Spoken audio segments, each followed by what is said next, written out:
If you're ambitious like me, I know you will want to get ahead. And I'm going to share with you 7 different tips for negotiation in salaries. Because I've been there, I've had a job, and I've been there, and I've messed it up. I've mucked it up so bad that when I went into my salary negotiation, I'll paint a picture for you. Okay? So here's me 15, 17 years ago, going back into my first salary negotiation. I want a pay rise. Why do you want a pay rise? This is me talking to my boss. Well, my mate is on more money than me, who actually doesn't work in the same industry, and he's going on all these holidays, and I feel like less of a person not being able to afford these holidays, or going really scrapping around for change I can't afford. It puts pressure on me. Okay. Right, okay, let's see what we can do, but thanks for sharing. Moments later, this continues. Imagine this continuing in your mind, where you're for 6 months thinking that you deserve a pay rise. You deserve a pay rise because your lifestyle is exceeding what you earn. It's crazy when I look back. And then thinking that this is the valid reason, is that you can't afford things right now. And that might be true. That might be true now as it was back then. It might be true with the economy right now. It might be true that you're in struggle street. It might be true that things have got more expensive, inflation, prices have gone up. I get it. And what we're going to share in this video is what I need to impress upon you. And the 7 tips that I'm going to share with you for these salary negotiations is, it ain't about you, but it's all about you. Now that might sound really confusing, and I get it. So let me walk you through it. So as we go through, I want you to write these down, because if you don't write them down, you're not going to remember, and this video will be pointless for you. It won't give you the value you need. You'll just hear some stuff, you'll take it in, and you'll go, oh, okay, that was interesting, and you'll forget it all. And so, number 1, as we walk in, think about what you're going to do for the company to move the needle in the future, and think about what you're doing in the past right now. Because when a company approaches a salary negotiation, often if the reason that you want that salary negotiation is external from the company, I'm going to go somewhere else, or most people in my role are getting paid this in the market, or I just feel like I've got lifestyle expenses, that like holidays that I'd like to go on that I can't yet. Those reasons aren't going to influence the company to move in your direction, in your favor. They may prompt them to do it, but over time, if you aren't able to close the gap in terms of value in their mind, then the pay rise really isn't representative. You get paid for your value, ultimately, and you get paid for your ability to be bold in asking for what you're worth. This is the conundrum I was saying. It's not about you, but it's all about you. So it's not about you in terms of what you need in terms of external factors. Yeah, cool, I'm getting pulled to a competitor. Cool. Well, if you haven't explained the value or helped to unpack just how valuable you are right now and where you're going to get to and what in terms of outcomes you're going to do for this business, they may well very well be like, well, great, okay, cool. See you later. You've made your decision, off you go. And we'll just rehire at this salary package because that's what we can afford. That's what we've scheduled. That's what's in the budget, in the P&L. So you need to think like them. So it's not about you. Yeah, it's all about you, because on that other side, when we take it away from what's external and we look inside the organization, we look at the value that you bring to that organization in terms of brand and reputation, in terms of team growth and contribution internally, in terms of making this a fantastic place to work, really repping that organization and that company, standing up and moving the needle in terms of ideas, innovation, thought, leadership, taking responsibility for the team, for you, for your own team, the team of you, for your role, and really doing things that is above and beyond what the job scope is. Profitability and revenue. Most things tie back to metrics that matter. So what is the metric that matters at your organization? Is it profitability? Is it revenue? How can you not be replaced by someone that could do your job better for the same salary or less? That's the question you need to answer. And if you can't answer that question, don't go into the salary negotiation, because you're not armed with the right detail. How can you do your job better What do you produce in terms of outcomes that's better than what they could get on the market right now for the same salary or less? If they could outsource your job or pull some other candidate in for your salary right now, and they could do a better job for less money, why are we even having this conversation? This is what you need to be thinking about when it's not about you. So you can structure the conversation correctly. This will give you confidence, which is another point we'll come to. This will give you confidence in the negotiation.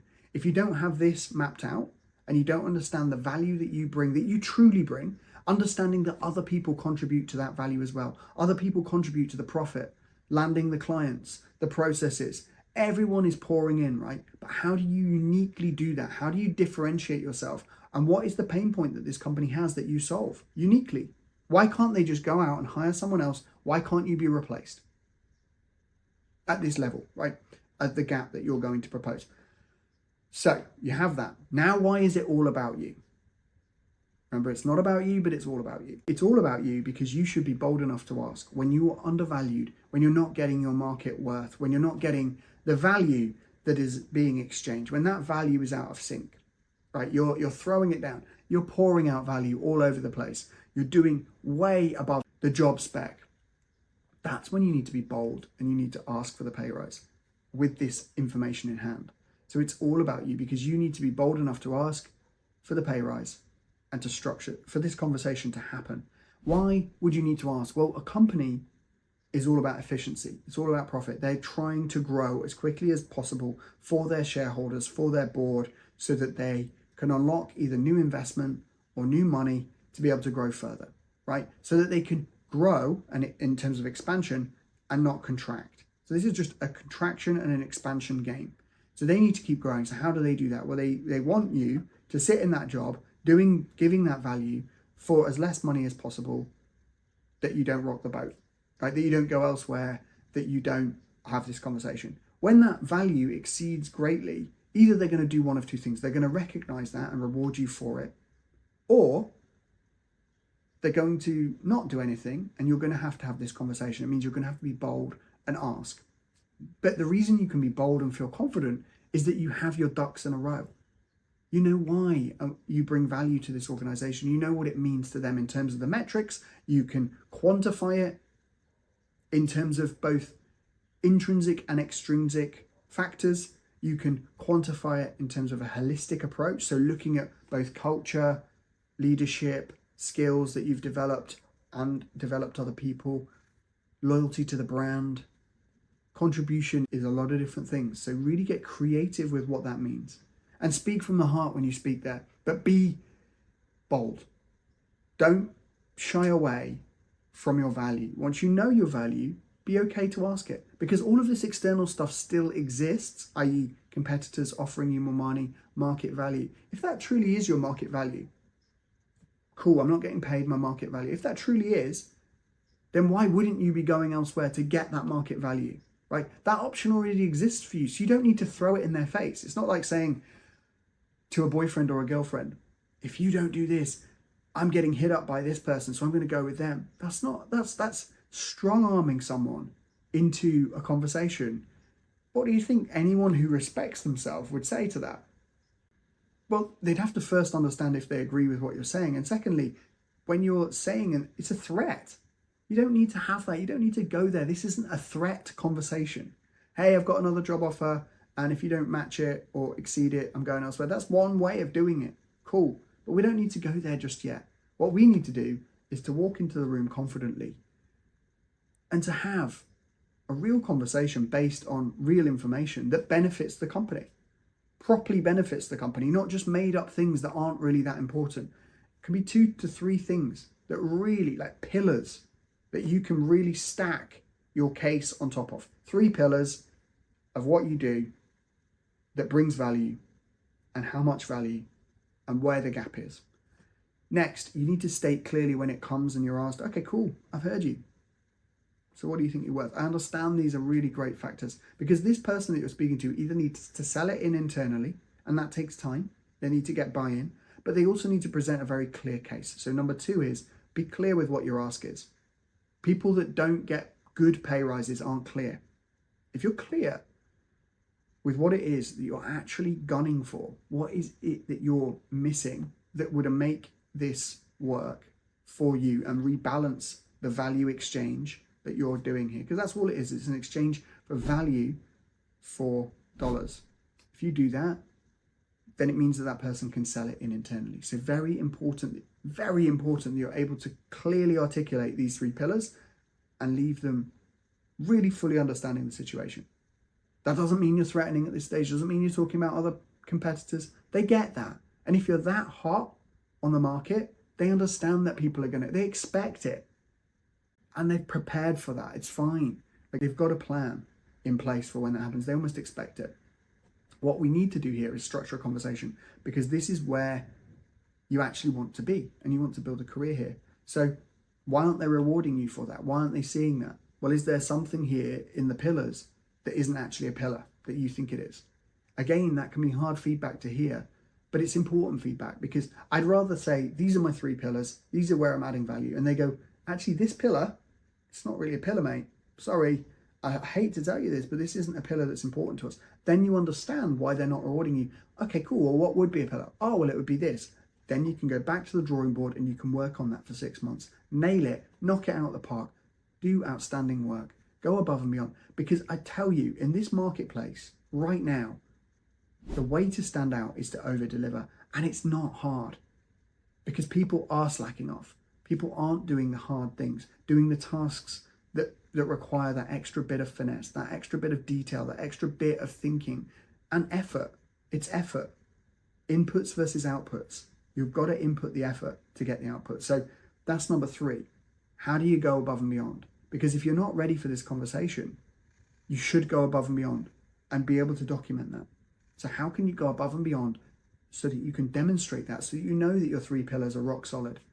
Because right now, I guarantee it, people are slacking off. They're taking shortcuts. They're cutting off in terms of time. They're looking at ways to shortcut their job, to do less work, to get the same output. What about you? You're going to do outstanding work, to be at your desk early, putting in the prospecting emails, putting in the sales calls, putting in the time to really think about the business, doing the analysis, doing the extra bits that get you ahead, doing the early QBRs ahead of time, proactively, really understanding your market, your clients' needs, the pain points of the business, trying to think about new ways to unblock for the people that are ahead of you, your boss and their boss's bosses, so that you can give ideas that you can contribute to the success of this organization in an outstanding way.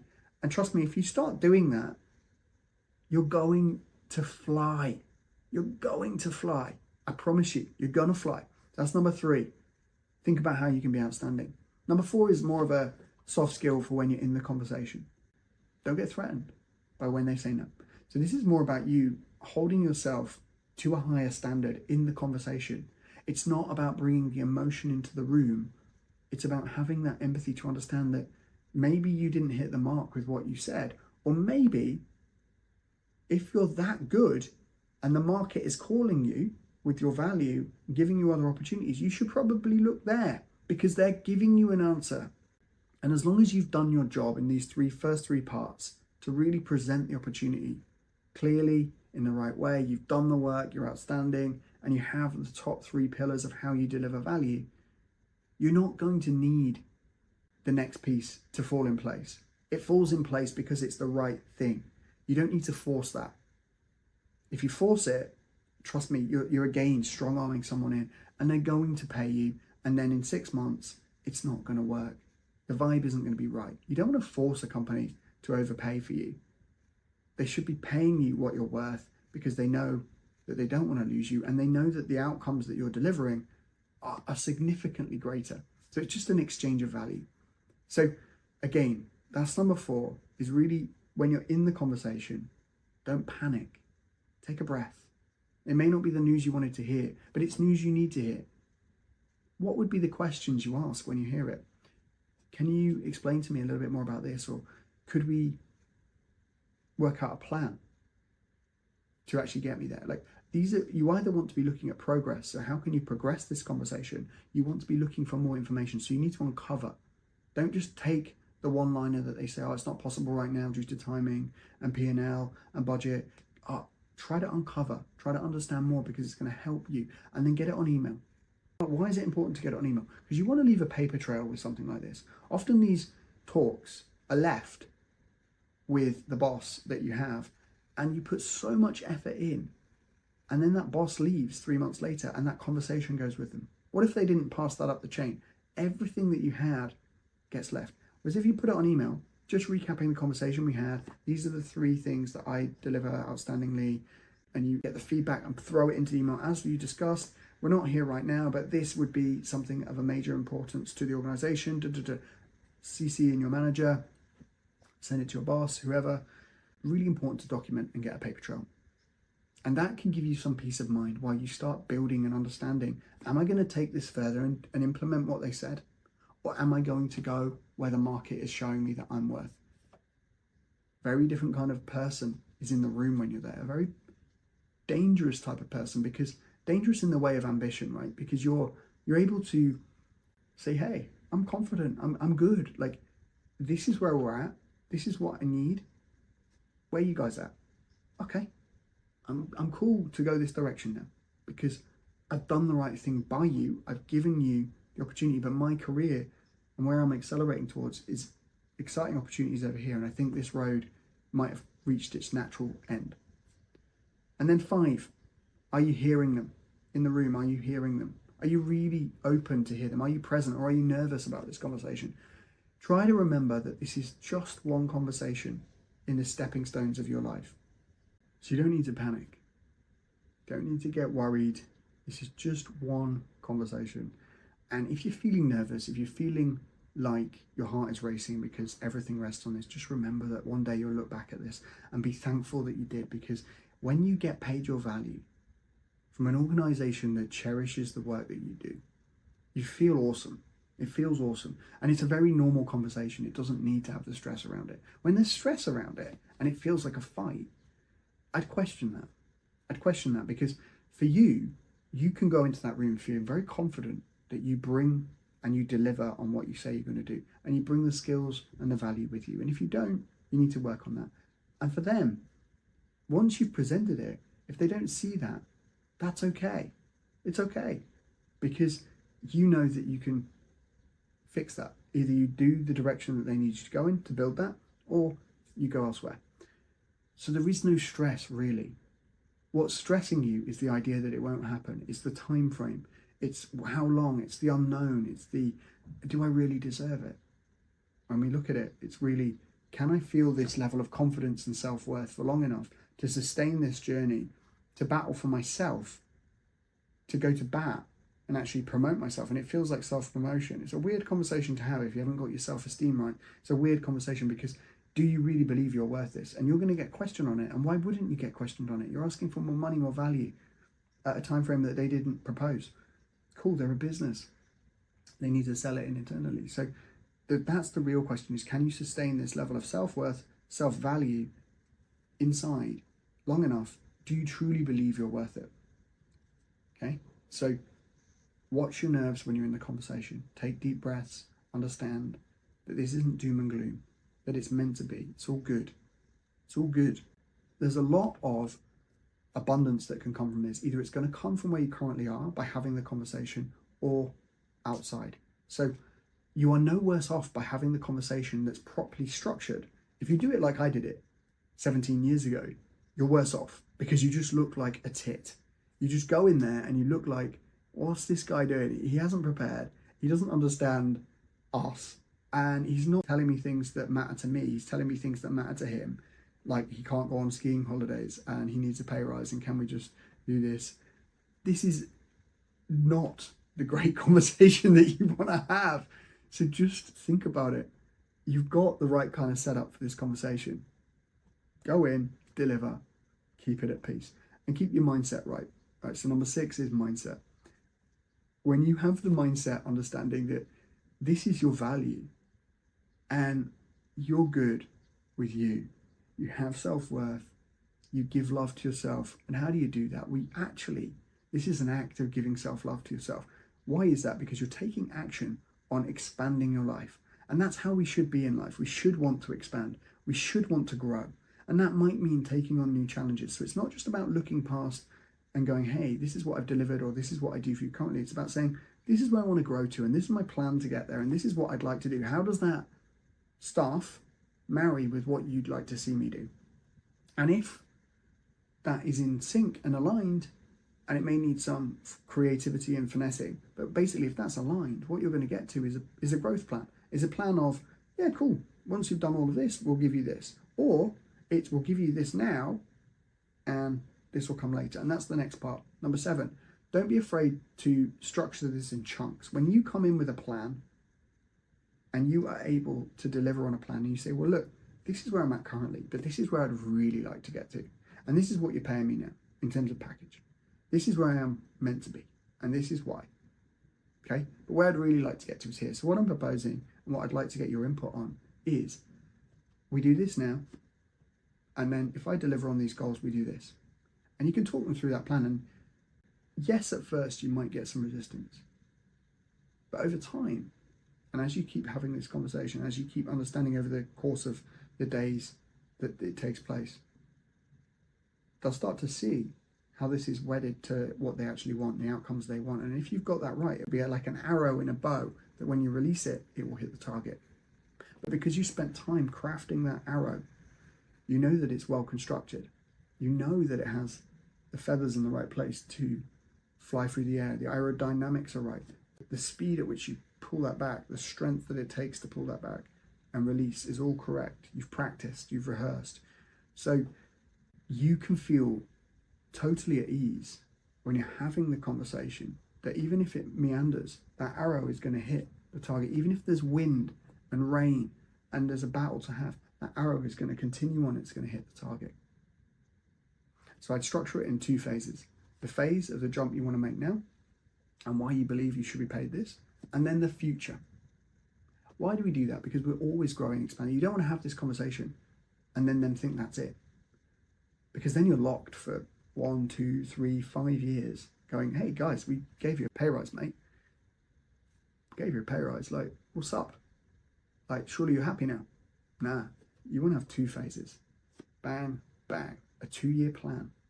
So this is where we're at and you can do this, but in 2 years, I want to be here. And this is the bit you work on with them. This is where you're saying, this is where I'm already at. So this is what I'm asking for.